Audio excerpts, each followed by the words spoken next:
স্বামী স্ত্রী দুইজন গন্ডগোল লাগছে, ওরে গন্ডগোল ফাসাদ, দুইজনের ঝগড়া বন্ধ হয় না, সংসারই টিকবে না। স্বামী স্ত্রী দুইজনই গেছে মেন্টাল ডাক্তারের কাছে, আমাদেরকে ঔষধ দেন, আমাদের সংসার টিকবে না। স্বামী বলতেছে আমার কোথায় প্রবলেম, আমার তো কোনো প্রবলেমই দেখি না। বউ বলতেছে প্রবলেম দেখো না, মানে এটাই একটা প্রবলেম, তুমি প্রবলেম শিখে বলো আমার এখানে গন্ডগোল লাগায় না, আমি আপনাদের জন্য মেডিসিন দিয়ে দিচ্ছি। বউয়ের অ্যাটিটিউড দেখে বুঝে ফেলছে ডাক্তার সাহেব, একটা বোতল নিয়ে আসে, ভিতর থেকে কাঁচের দিছে, দিয়ে বলছে এটা নিয়ে যান, যখনই আপনাদের মধ্যে গন্ডগোল লাগবে তখনই এখান থেকে এক ঢোক খাবেন, আর এক ঢোক মুখের মধ্যে নিয়ে আপনি অন্তত 39 সেকেন্ড রাখবেন, এটা যেন 38 না হয়, 41 না হয়। চিন্তা করছে কি মেডিসিন বাবা, 39 সেকেন্ড বলে দিছে। এক ঢোক খাইছে, খাই ঝগড়াঝাটি শুরুর সাথে সাথেই স্বামী এসে মেডিসিন দিছে, রাজি যেহেতু দুইজন খাই, এখন ঘড়ির দিকে তাকায় আছে, 39 সেকেন্ড। বেশি হলে যদি ক্ষতি হয় জিবা গলে যায়, আবার যদি কম হয় কি ঝামেলা হয়, 39 সেকেন্ড। এরকম করে 7 দিনে ওষুধ শেষ, দৌড়ায় আছে ডাক্তারের কাছে, ডাক্তার জীবনে বহু ডাক্তার দেখেছি, আপনার মতো ডাক্তার দেখি নাই, আমাদের গন্ডগোল প্রায় 50% নামে গেছে, ওষুধ আরো দেন। ওষুধ ফুরাইছে, বলছে ওষুধ আপনার বাড়ির বেসিনের মধ্যে বহুত পরিমাণ আছে। বলছে তার মানে? বলছে ওর মধ্যে কিছুই ছিল না, ওটা আপনার বোতলের পানি দিছি, শুধু সিস্টেম চেঞ্জ করে দিছি, যেই ঝগড়া লাগে আপনাকে বলে দিছি খাবেন। আর 39 সেকেন্ড কেন বলছি, কনসেন্ট্রেশনটা যেন ঘড়ির দিকে যায়, গন্ডগোলের দিকে না যায়। ওর মধ্যে পানি ছাড়া কিচ্ছু নাই, যান, কোনো টাকাও দেওয়া লাগবে না, কিছু না। এখন থেকে আপনারা এই কৌশলে আপনারা ঝগড়াঝাটি বন্ধ করেন। তার মানে একটু রুটিন ওয়ার্ক করলে, একটু প্ল্যান করলে সেম জিনিস ডিফারেন্ট ওয়ার্ক করে, ঠিক কিনা? এই জন্য রমাদানের একটা ছোট্ট প্ল্যান দেবো আপনাদের জন্য, ফজর থেকে এশা পর্যন্ত। স্বাভাবিকভাবে শোনেন, যদি আল্লাহ আমাদেরকে এটা ফলো করার তৌফিক দান করেন, কিছু বেনিফিট আমরা পাবো ইনশাল্লাহ। 1 নম্বর সাহারি এবং সকালের আমল।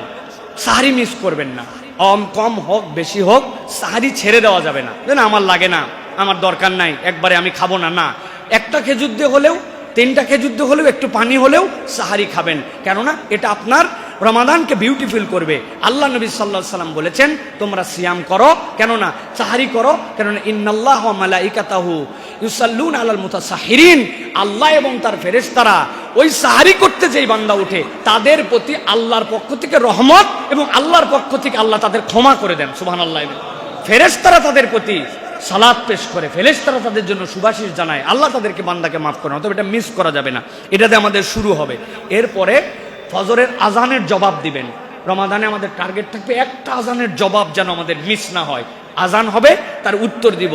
আল্লাহ নবী সাল্লাল্লাহু আলাইহি ওয়াসাল্লাম বলেছেন মিসলামা ইয়াকুল, মুয়াজ্জিন যা বলে তুমি যদি অনুরূপ বলো, আল্লাহ রাব্বুল আমিন তোমার মর্যাদা বৃদ্ধি করে তোমার জন্য জান্নাত লিখে দিবেন। সুবহানাল্লাহ। অতএব আজানের জবাব রমাদানে কোনোভাবে মিস হবে না।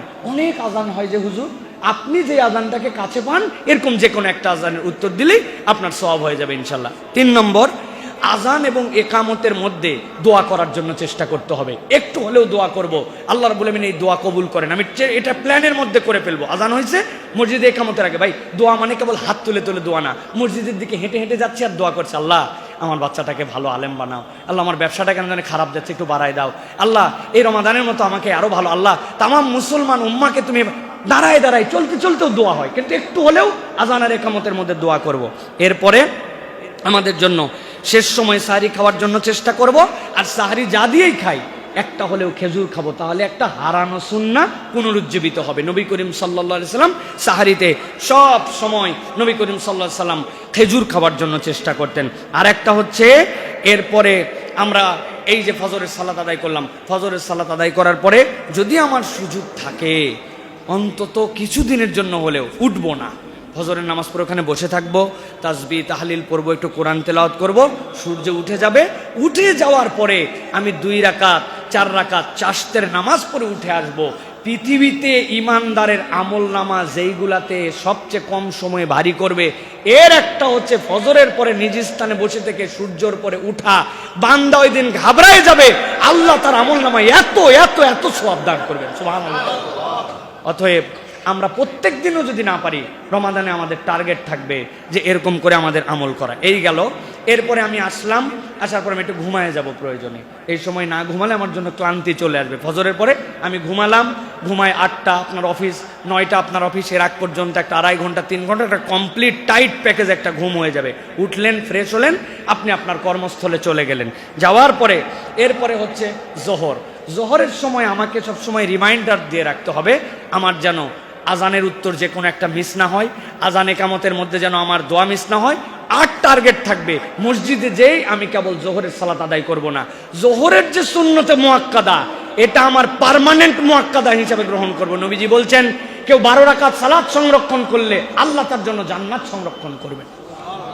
ফজরের আগে 2, জোহরের আগে 4, জোহরের পরে 2, মাগরিবের পরে 2, এশার পরে 2, 12 রাকাত সালাত যে সংরক্ষণ করে আল্লাহ জান্নাত সংরক্ষণ করেন। অতএব রমাদানে আমার জোহরের আগের সালাত, পরের সালাত, এটা যেন মুআক্কাদা মিস না হয়। এরপরে আসর, এরপরে আপনি আসরের জন্য প্রস্তুতি নিয়ে ঠিক আসরের সালাতটি জামাতে আদায় করব এবং আজানের উত্তর দিব। আজান একামতের মধ্যে কিছু না কিছু আমি দোয়া করার জন্য চেষ্টা করব প্রিয় ভাইয়েরা। আর আসরের নামাজে যদি সুযোগ পাই দুখুলুল মসজিদ 2 রাকাত, তাহিয়াতুল ওযু 2 রাকাত, যদি সুযোগ পাই একটু আগে গেছি সালাত আদায় করে নেওয়ার জন্য চেষ্টা করব।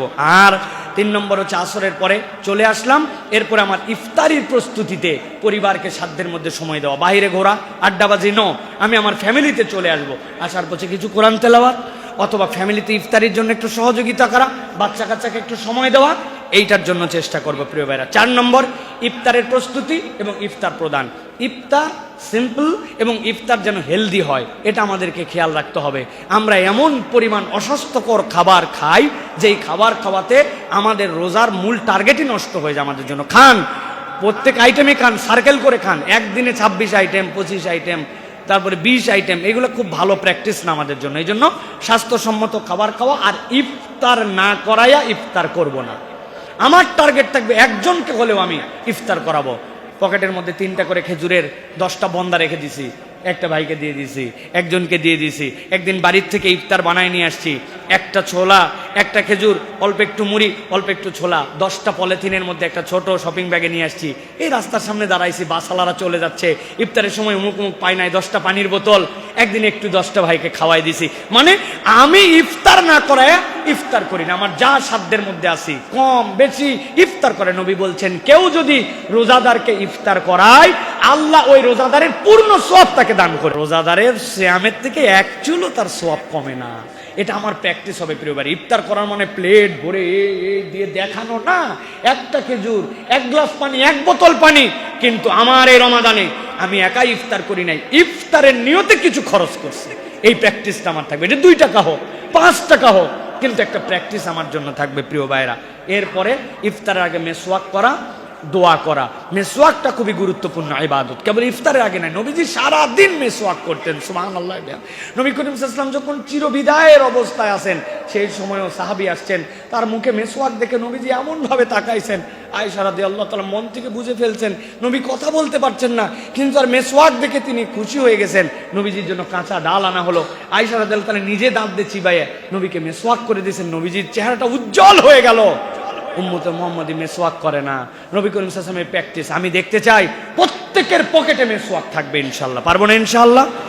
এভরিবডি, আপনার যে কয়টা জামা আছে প্রত্যেক জামায় প্রয়োজন আলাদা থাকবে আপনার, কিন্তু আপনাকে মেসওয়াক করতে হবে। আর অপরকে ইফতার আর দোয়া করা। ইফতারের আগ মুহূর্তে ওই যে রান্নাঘরে বউ আছে, আর একটু বাকি আছে, আর অল্প একটু কাজ, দৌড়া ঝাঁপা ন, কম হোক, বউ পেঁয়াজি বাদ দাও, বেগুনি বাদ দাও, আজকে বসো দোয়া করবো, একটু আল্লাহর কাছে একটু চাইবো। আরে তো খাওয়া তো হবেই, এত খাবার কি আছে, 1 খেজুর দিয়ে তো আমার জন্য ইফতার হয়ে যায়। বসো, দোয়া ইম্পর্টেন্ট। ইফতারের আগে 15 মিনিট কোনো দুনিয়ার সাথে সম্পর্ক নাই, আপনি ডিট্রাস্ট ফ্রম দ্য ওয়ার্ল্ড, আপনি তখন আল্লাহর সাথে কেবল কানেক্টেড। এটা আপনার রুটিনের মধ্যে করে ফেলতে হবে। এশা এবং তারাবি, মাগরিবের পরে আমরা হালকা একটু বিশ্রাম করলাম। এই সময় একটু লাইটটা কমাই দেবো বাসার প্রয়োজনে, কমাই দিয়ে হালকা একটু নিজের মধ্যে একটা ন্যাপ নেওয়া, একটা রিল্যাক্স নেওয়া। এই সময় শরীরটা ছেড়ে দেয় সারাদিনের, যেহেতু আপনি ইফতারের জন্য আল্লাহ নবী বলছেন জাহাবাজ জমা ওয়াক্তাল্লাতিল উরুক ওয়া সাবাতাল আজরু ইনশাআল্লাহ। আপনার তখন শিরা উপশিরা শিথিল হয়ে গেছে, আপনি ওই সময় একটু ন্যাপ নিলেন, নিয়ে তারাবির সালাত আদায় করার জন্য চলে গেলেন। প্রিয় ভাইরা, নবী করিম সাল্লাল্লাহু আলাইহি ওয়াসাল্লাম বলেছেন কেউ যদি রাতের সালাত আদায় করে আর সেটা যদি ইমামের সাথে করে, আল্লাহ রাব্বুল আমিন কেন জানি ওইটা যদি পূর্ণ করে তার সারা রাত সালাত আদায় করার সওয়াব আল্লাহ তার সাথে দিয়ে দেন। সুবহানাল্লাহ। অতএব আপনার মসজিদে যে নামাজ পড়া হয় তারাবির, ওই পুরোটুকুই আপনি পড়ার জন্য চেষ্টা করবেন প্রিয় ভাইরা। সাথে সাথে বলবো প্রিয় ভাইরা, এই যে রাত শেষ হয়ে গেল, আবার তো সাহারিতে উঠবেন, এরপরে টপ করে শুয়ে যাবেন। আর কখনো যেন রমাদানে মিস না হয়। আমার সাহারি একটু কম খাওয়া হতে পারে, কিন্তু আমি আগে উঠবো একটু 10 মিনিটের জন্য, 2 রাকাত, 4 রাকাত, 6 রাকাত সালাত আমার কোনোভাবে যেন মিস না হয়। আপনি বাথরুম থেকে বের হয়ে ডাইরেক্ট যায় নামাজ, এটা হচ্ছে আপনার সম্পর্ক হবে। তারপরে সাহারির সময় তো আপনি জানেন মসজিদ থেকেও সংক্ষিপ্ত অ্যানাউন্স করা হয়, কিন্তু আপনার যেন সালাত মিস না হয়। আপনি বেশি না, আমি যেটা বললাম এটা মাথায় ঢুকায় 7 দিন যদি গুছায় একটু প্ল্যান করে আপনি জীবনযাপন করতে পারেন, আপনি একটা নতুন জীবন উপভোগ করবেন ইনশাআল্লাহ। আল্লাহ আপনার আমার জীবনে রমাদানের বারাকা দান করে দিবেন। প্রিয় ভাইয়েরা,